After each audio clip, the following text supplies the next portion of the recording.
Hola de nuevo aquí, el segundo día de agosto, segunda reflexión, pequeña, corta, pero importante, interesante. Habíamos hablado, ¿os acordáis?, la semana pasada de cómo Pablo avisa a los hermanos de Galacia del peligro de desviarse del verdadero evangelio.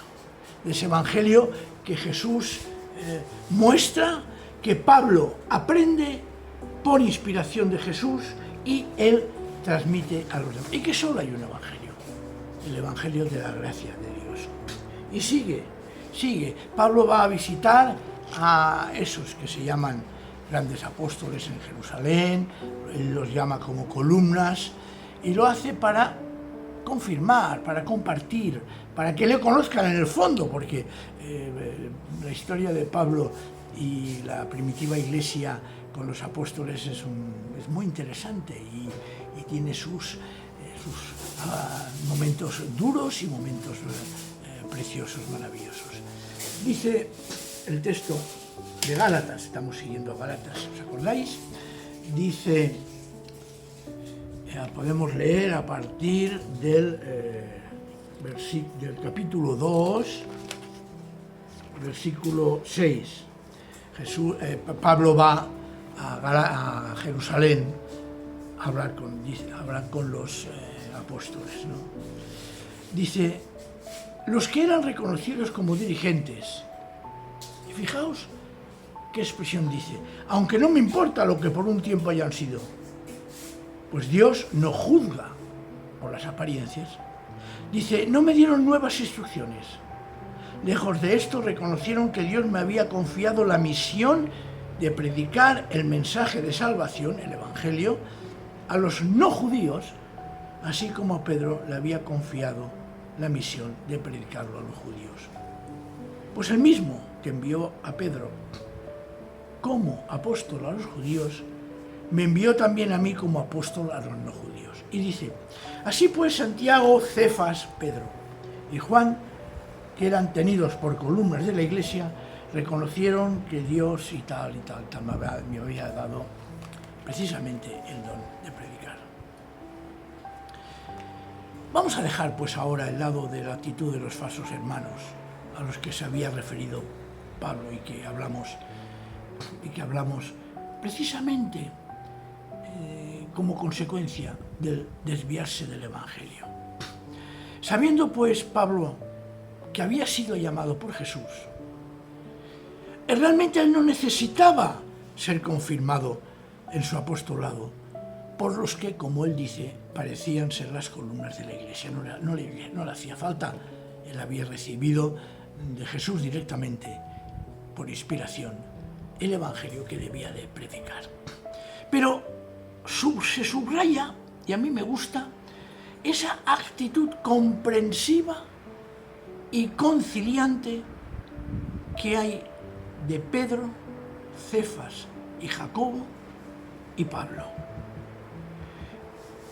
Por esta razón, Pablo escribe este paréntesis en su carta, que podríamos decir de alguna manera así, dice, los apóstoles, a quienes todos tienen por autoridad legal en cuestiones de fe, nada me impusieron, ni que predicase de otra manera entre los gentiles, ni que practicase la circuncisión, en fin, nada me impusieron. Es decir, aquellos apóstoles que estaban en Jerusalén y que habían estado en contacto con Jesús, aceptaron, recibieron y aprobaron precisamente la predicación y la exposición de ese evangelio de que algunos habían desertado. ¿Cuál es entonces el evangelio y dónde lo predica Pablo? Pablo lo predica a los gentiles.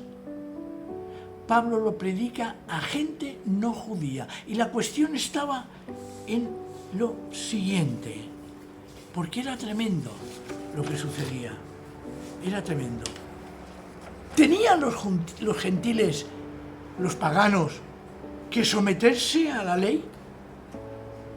Pablo a esto le llama el evangelio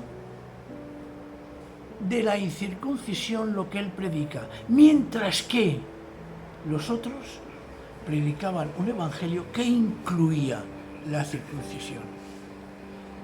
Pablo no obliga en absoluto a circuncidar a los paganos. No lo puede hacer. ¿Por qué? Porque precisamente en esta carta a los Gálatas está diciendo que la salvación es de gracia y no por las normas y reglas que se tenían antes. Entre paréntesis, ¿os fijáis? Tengo aquí la gatita que acaba de salir. Por aquí arriba la habéis visto, ¿eh? Es una acompañante preciosa que realmente no produce ningún problema. Tengo otro gato, lo digo ahora que estamos en verano, lo puedo explicar más precisamente. Tengo otro gato, Simba, y esta gatita que habéis visto pasar se llama Siena. Son dos animales tremendo, que a veces he tenido que cortar la grabación porque ¡pum!, se me han colocado delante y no me han dejado. Pero bueno, son parte de mi familia y también deseo compartir con vosotros esta realidad que hay en mi vida, que son estos dos gatitos, y claro, evidentemente no puedo prescindir de ellos, ni siquiera puedo dejar de nombrarlos entre vosotros. Gracias porque es así. Repito, Pablo predica el evangelio de la incircuncisión entre los paganos. No los obliga a ser circuncidados. Y es impresionante cómo resulta que Santiago, Pedro y Juan aparentemente, porque después hay una tremenda discusión que está reflejada en el capítulo 15 del libro de los Hechos, en el que es necesario una reunión mal llamada Concilio de Jerusalén, porque no es un concilio de Jerusalén, es una asamblea comunitaria de Jerusalén en la que tienen que poner unas normas mínimas de convivencia, no de religiosidad, para la relación entre cristianos judíos y cristianos procedentes del paganismo. Entonces, estos tres personajes, Santiago, Pedro y Juan, dice que viendo la gracia que era dada a Pablo y con ella el encargo misionero de anunciar la salvación a los gentiles, le dan su aprobación. Y entonces dice el texto más adelante que le dan la mano derecha en señal de compañerismo, un apretón de manos, y estamos de acuerdo. Más adelante en esta carta Pedro y Pablo tienen un enfrentamiento, pero bueno, esto ya es otro tema que podríamos tratar algún día. No voy a seguir, simplemente deciros la reflexión de hoy, que es muy sencilla. Cuando nosotros veamos algo en la Escritura, claro, directo y con la certeza que es la palabra de Dios, vayamos adelante. No nos dejemos influenciar por ninguna doctrina extraña, ninguna doctrina rara, y si es necesario, confirmarlo con aquellas personas que son de nuestra confianza, pero poniendo siempre por delante aquello que el Señor, no el ser humano, nos enseña. Fin de la reflexión. Nos vemos, si el Señor lo permite, la semana que viene. Amén.